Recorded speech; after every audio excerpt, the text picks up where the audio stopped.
Happy Sunday. Today is Sunday, which is the day that we do the show, or we're going to be doing it tonight, I guess, in a couple of hours. It should be done by about 7:30 or 8. I'm thinking tonight. We wanted to get it going by 7, but we got a lot to do here in town. We don't live in town right now, so when we come to town, we have to get things done. Let me roll my window up. I'm actually sitting in a parking lot while my wife is in there shopping, which I don't want to have to do. So she's in there doing it. So wanted to make sure that everybody was going to be in attendance tonight.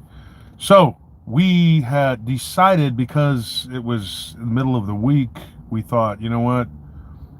We're going to do a show. I guess it was Thursday when we did the show, so we're going to do another one. Tonight's going to be a really good show. I'm sure it will be. But they all are, right? I'm kidding. Seriously though, we're gonna talk about something that happened to a guy named Mac, who I went back over some stuff with him, and it's pretty interesting what happened to him in the Manistee National Forest. And now he had listened to one of our episodes about the demonic alien entity, the singular, the first one, which was just about one, really. And then, subsequently, he's listened to the demonic alien entities, and he saw something in the Manistee National Forest. Also, he also saw dogman type creatures, which seemed to be very prevalent there. I also got a story from a guy. This is really cool. His name is Clark, and that's how we're going to call him. Not Clark that works for us, who's been working for us for 14 years. This is a different guy. Can't believe it's been that long. But no, this guy was interesting. He went to a place in Nebraska called Seven Sisters Road. I did some research on this place after he was telling me about it. I think I had heard about it once, maybe, but there was the story is pretty interesting. So we're gonna maybe get into, if Mac's story is not too long. It's pretty long. I don't know.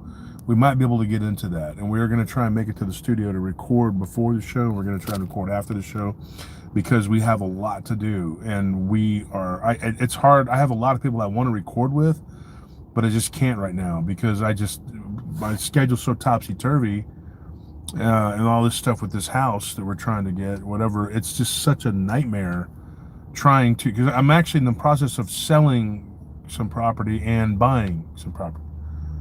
So it is rough, dude. Trust me. And when you have 3 storages scattered, and because you think you're going to live in one place and then you end up not.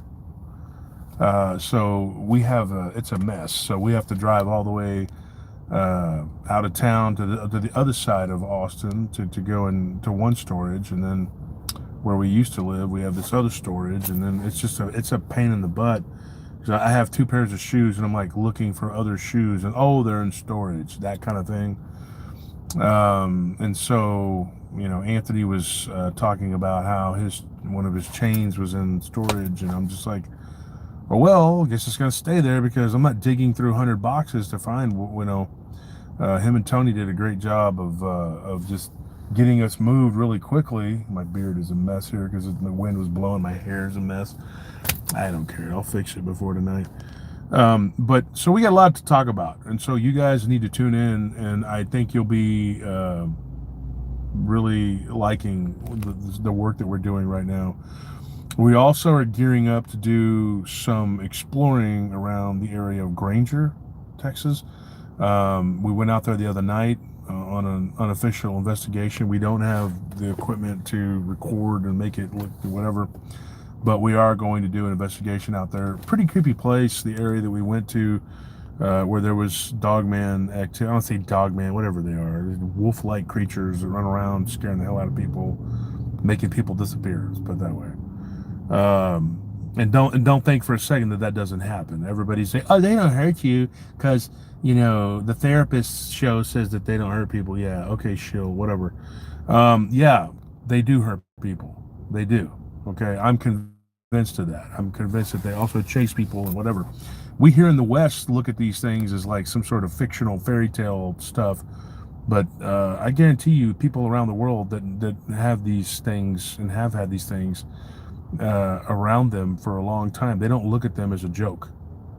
Okay, it's only over here where we take vampires and werewolves as a big joke. You know, other places they might nod and smile at you because they're like, "Why are you talking about this?" You know, it's not like it is here. You know, and we'll talk about that tonight too. We'll get into that, and we're gonna get into what happened to this guy in the Manistee National Forest, and then we're gonna hopefully we'll have time. We'll get into Seven Sisters Road. If not, then it'll be on a recorded episode. What happened to this guy Clark? Pretty interesting stuff, man. People see spirits there. I mean, that I know that that's what they're seeing, but they also see these wolf-like creatures. And it is, if you go look it up, there's stories about it. I mean, it's crazy.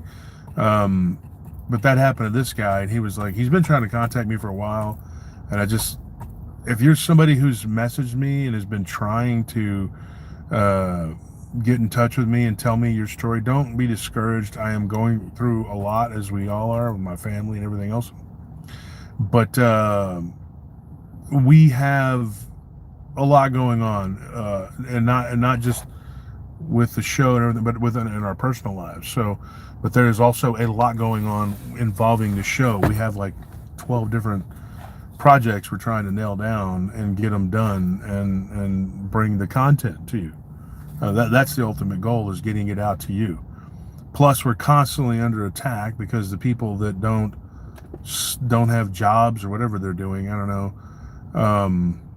One of them's just relentlessly crazy guy, calling my business partner and trying to get a job, and like, dude, I know damn well he's not trying to get a job. He's just trying to mess with us because he has no life, and he's absolutely bonkers, dude.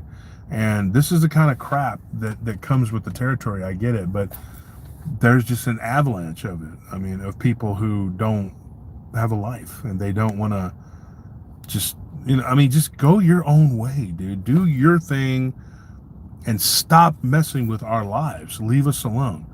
It's just there's no stability right now. But once the stability is there and we're able to, I mean, just absolutely have to do something about at least two of these people legally, because I just cannot abide by them continuing to harass and do the things that they're doing, and they think it's cute and that they're getting away with it. You're not. I promise you. I promise you. You're fortunate, and you're basically reaping the benefits of my life being so chaotic, because once it's not, I promise you, my attention is going to be to you, and I'm going to do something legally. I have to, because these people just don't know how to shut their mouths, leave us alone, stop slandering and making stuff up. You know, with all the creativity they had, they could make a fiction channel and just make up, stories about people. I mean, like soap opera style. Because they really do have like some sick mental illnesses. They really do. And there's a derangement syndrome that is going around. It's like, dude, I mean, I see it with a lot of different things too, man. These people that just have this like derangement, like they're obsessed with particular people, particular subjects, and they are absolutely just mad people, obsessed with whatever it is. And I've watched it happen to other people, and I'm thinking, man, that sucks. And that's happening to me. It happened to us. What do you do? I mean, especially when your life is upside down right now, you're trying to get it righted.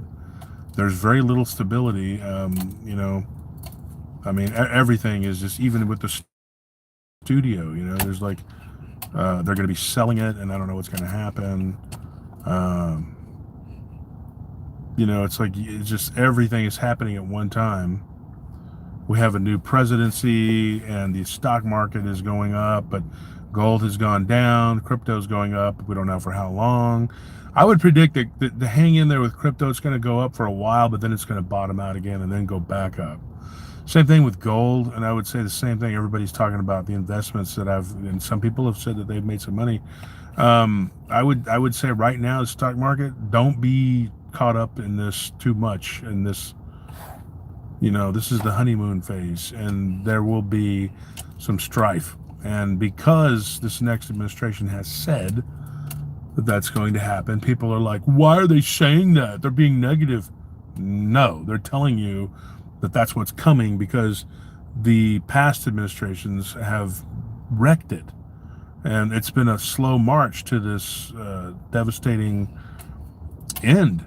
You know, there's the bull market, bear market. I mean, it doesn't last. The bull market's not going to last forever. It's going to be, then the bear market will be there. And it's just the ebb and flow. There's been a lot of growth, and we're seeing, I think, like the people having faith in the economy now because Trump got in there. But what you're seeing is not sustainable. I think that it's to me, I think it's a mirage. I think it's just, but doesn't mean you can't benefit from it. But I wouldn't stay. Now I wouldn't go and pull everything out. There's certain stocks you're going to want to leave in there, but I wouldn't go just playing willy nilly like you're in a casino because you'll lose your ass. That's my advice. Because the reason I say that is because there's a lot of people who've been messaging me about that. I say a lot. I'd say maybe a dozen, but that's enough for me to react to that. And then the other thing I was going to talk about, if you guys would like to know a little bit about geopolitics and what's going on, I could always do a Rumble show. So let me know, hit me up if you think that's a good idea, or, because I could talk to you about what's happening. There's an alignment happening, and I could tell you the different scenarios, and we could go over some of the hot spots, because a lot of people have fear, and I'd like to help alleviate some of that fear, other than the fear from the supernatural, because it's just as real, but to me anyway. But I don't want people to sit there and worry, like, are we going to be in war? Is this going to happen? And I'm going to tell you the answer is yes and no. Some of these things aren't going to happen, but some of them will. And some of them potentially could. So I could always do a show for you guys, kind of laying it out there and lining up who the major players are, what's going to happen. Like North Korean troops being in Ukraine. That is not a speculation now. That is 100% confirmed. But there's also British troops that are there. The British troops are predominantly in the West, but they could end up clashing with these North Korean or Russian troops, and that would be an unmitigated disaster. It's stupid to even have them there as advisors. But I'm sure that there are Americans there too. And now South Korea is saying that they're going to arm and help Ukraine against the advice of the United States at this point, saying, hey, don't do that, along with Taiwan and Japan, because everybody's in danger out there. But you have what's going on in the Middle East and what's going to end up happening. We're going to be overstretched trying to defend Israel, because I think that's part of it. And then our East Asian allies could get really messed up because of that. And I think it's going to be a huge error on the United States' part to get too far into it. But anyway, there's a whole lot of stuff there. It lines up with India, Pakistan, North Korea, South Korea, Lebanon, Syria, Iran, Israel, Ukraine, and all the Baltic countries. And then Russia and their aspirations, China and where they fit in, and of course North and South Korea and Japan and Taiwan. It is a powder keg. And when I was looking at this the other day, I was looking at the map and I was going like, this is going to be setting the stage for possible World War III, but it may not happen the way we think it will. There could be other things. There's other factors. It's very complicated, especially with India. If you look at India, they're part of BRICS, but they just fought a war with China. People don't realize that. So it's a lot is going to depend on them and which way they go, because Pakistan is right there. And so there's just a lot going on. And I was actually talking to a friend of mine from Pakistan the other day, and there's a lot of anti-American sentiment there. So you're looking at, hold on one second.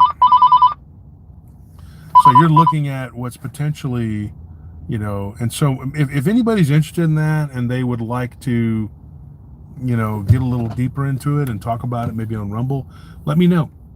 Hit me up. But anyway, it's been 15 minutes. I hope you guys show up. We're going to do the show probably 7:30ish, between 7:30 and 8. Just show up, be there, and we're going to talk about what happened to this guy in the forest up in Michigan, which is the home of the dog man. All right, I'll let you guys go. I'll see you tonight. Thanks.